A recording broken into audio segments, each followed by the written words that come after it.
Bienvenue dans le Journal de l'Afrique. Tout de suite, les titres. Les parlementaires centrafricains sont réunis à N'Djamena pour statuer sur le sort du président Jotoja. Ils ont été emmenés de Bangui en fin de journée sur ordre des dirigeants d'Afrique centrale qui tiennent un sommet sur l'avenir de la transition. Apaisement en Tunisie, le Premier ministre a démissionné, l'opposition le réclamait depuis des mois. C'est Mehdi Djoma, ex-ministre de l'Industrie, qui sera chargé de former un gouvernement d'indépendants jusqu'à de nouvelles élections. Patrick Karegeya sera inhumé à Johannesburg en Afrique du Sud où il a été retrouvé mort le 1er janvier dernier. L'enquête se poursuit sur l'assassinat de l'opposant rwandais, ex-proche du président Kagame. Nos correspondants ont interrogé des membres de son parti et ont pu accéder à son ancien domicile. Le sommet de la CEAC à N'Djamena prend donc une nouvelle forme, une forme surprenante. Les dirigeants d'Afrique centrale ont convoqué les députés centrafricains. Les membres du Conseil national de transition sont maintenant réunis dans la capitale tchadienne où ils discutent de l'avenir de la transition et doivent statuer sur le sort du président Jotoja. Écoutez le secrétaire général de la CEAC. Personne ne peut parler à la place des Centrafricains d'un changement à la tête de la Centrafrique. Ni la CAE, ni la communauté internationale. Nous ne sommes pas ici à N'Djamena pour changer de régime. Il y a un régime qui a ses institutions, qui a une charte nationale, il y a ses responsables. Il appartient à ces responsables de décider du sort de leur pays. Un peu plus tôt dans la journée, les chefs d'État d'Afrique centrale se sont entretenus à huis clos en présence des responsables centrafricains pour préparer cette réunion. Nicolas Germain. Au sommet de N'Djamena sur la crise en Centrafrique, le visage du président Michel Jotodia est fermé. Celui du Premier ministre Nicolas Tshangai également. Les deux hommes ainsi que le dirigeant du Conseil national de transition n'ont pas réussi à ramener la paix dans leur pays. Et ils sont interpellés par le chef de l'État tchadien, Idriss Déby. Nous avons le devoir, je dirais même l'obligation, de trouver une issue à la crise centrafricaine. Bien entendu, nous aurons besoin pour cela de la collaboration franche et sincère des trois responsables centrafricains conviés à ce sommet. Le secrétaire général du bloc régional a affirmé que ce sommet n'était pas là pour changer le régime en Centrafrique, que cette décision incombait aux dirigeants du pays. Pour cette raison, les présidents d'Afrique centrale ont envoyé un avion à Bangui pour amener à N'Djamena les 135 membres du Parlement de transition centrafricain. Une fois que tous les responsables du pays seront réunis, ils pourront se prononcer sur l'avenir des autorités de transition. C'était eux déjà qui avaient élu Michel Jotodia en avril dernier par acclamation. Et on va prendre à présent la direction de la Centrafrique. Notre envoyé spécial, Mathieu Mabin, a assisté au départ des parlementaires centrafricains à l'aéroport de Bangui. La sensation qui domine ici à Bangui, dans la capitale centrafricaine ce soir, c'est que toutes les forces vives de la nation ont été sollicitées pour participer à ce sommet. Les parlementaires, vous savez, ici en Centrafrique, sont très souvent extrêmement proches de la population. Ils ont parfois même une autre fonction que la fonction de parlementaire.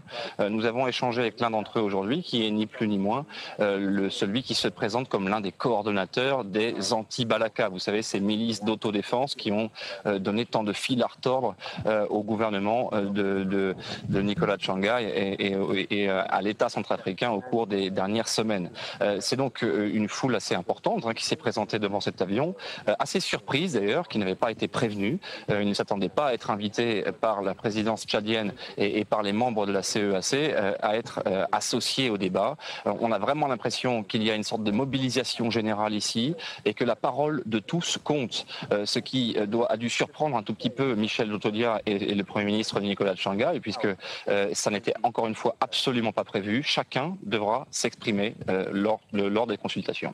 Donc on est en train de discuter de l'avenir de la transition à N'Djamena. Des décisions importantes pour le pays peuvent être prises. Est-ce que la sécurité a été renforcée à Bangui ?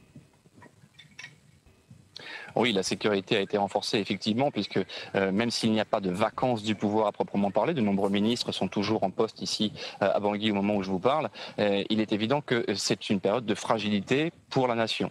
L'ensemble des forces de sécurité déployées dans Bangui, je pense à la MISCA, ces forces africaines, ou l'opération Sangaris, les soldats français, ont été mobilisés et ont fait une sorte de démonstration de force, histoire de décourager ceux qui auraient voulu profiter de l'absence présidentielle pour perturber la situation dans la capitale et ailleurs dans le pays.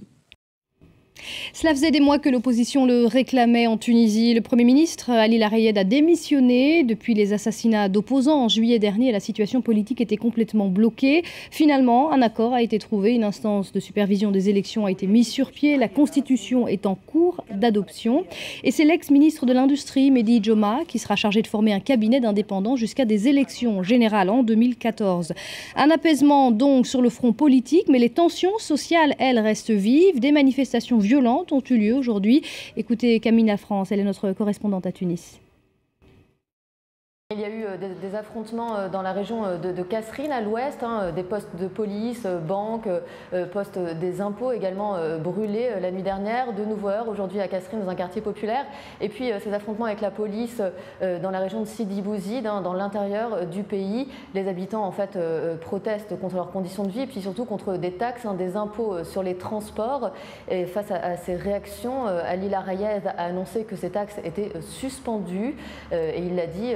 Je cite, pour éviter que des groupes criminels et terroristes ne prennent trop de place. En Afrique du Sud, les proches de Patrick Karegeya se préparent à son inhumation. Cet ancien chef des renseignements rwandais, entré dans l'opposition, a été retrouvé mort dans un hôtel de Johannesburg la nuit de la Saint-Sylvestre. Au sein de son parti, on accuse ouvertement Kigali d'être derrière l'assassinat de cet ancien proche du président Kagame. Caroline Dumais et Stéphane Carstens ont pu rencontrer des membres de son parti et avoir accès à son dernier domicile. C'est dans un complexe ultra sécurisé que Patrick Karegeya vivait depuis qu'il n'était plus sous protection rapprochée de la police sud-africaine. Il vivait seul, car sa famille avait préféré s'exiler en Amérique du Nord. Ami d'enfance de Paul Kagame, l'ancien chef du renseignement rwandais était devenu son plus farouche opposant. Dans la maison de la victime, David le neveu organise les funérailles. C'est lui qui a découvert le corps. Il était très proche de son oncle. Il a toujours été inquiet.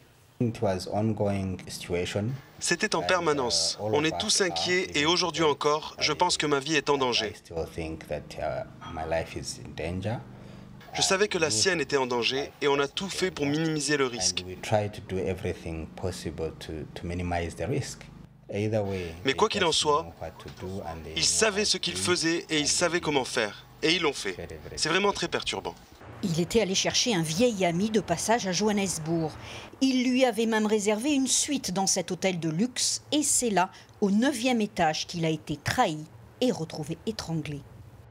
Les soupçons se portent sur un certain Apollo Kererissi, un proche des services secrets rwandais. Il avait passé beaucoup de temps avec la victime dans cet hôtel, le jour qui a précédé le meurtre, et puis il a disparu, laissant derrière lui sa valise.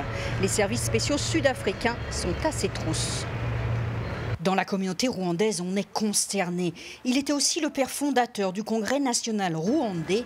Les membres de ce parti d'opposition sont régulièrement attaqués, mais pas pour autant découragés. Monsieur Kagame veut nous maintenir dans la peur. Si demain il monte ici, après demain il tue quelqu'un d'autre, nous allons continuer. Kigali dément tout lien avec le meurtre. Mais pour ne pas froisser le Rwanda, l'Ouganda refuse qu'on rapatrie le corps dans le village natal de Karegeya.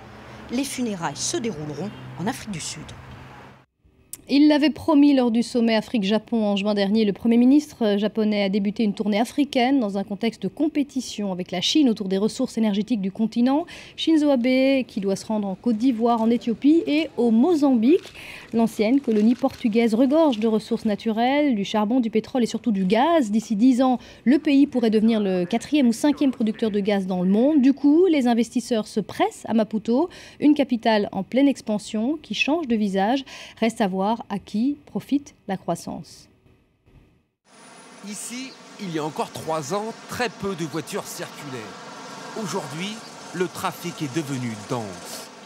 Des hommes d'affaires en costume cravate, des grues à chaque coin de rue et des immeubles qui sortent de terre pour devenir des bureaux ou des logements de luxe. Voici le nouveau visage de Maputo, capitale du Mozambique. Nikita est agent immobilier. Des appartements de standing comme celui-ci, elle en loue plusieurs par semaine. 110 mètres carrés, 4 pièces, une cuisine tout équipée. Tarif 6 000 € par mois, piscine comprise. Un prix digne des plus grandes mégalopoles occidentales, dans un pays qui était encore en guerre il y a 25 ans. Même à New York, vous trouvez des appartements moins chers qu'ici. Ça n'est pas trop cher pour vous? C'est beaucoup trop. D'où vient cette richesse?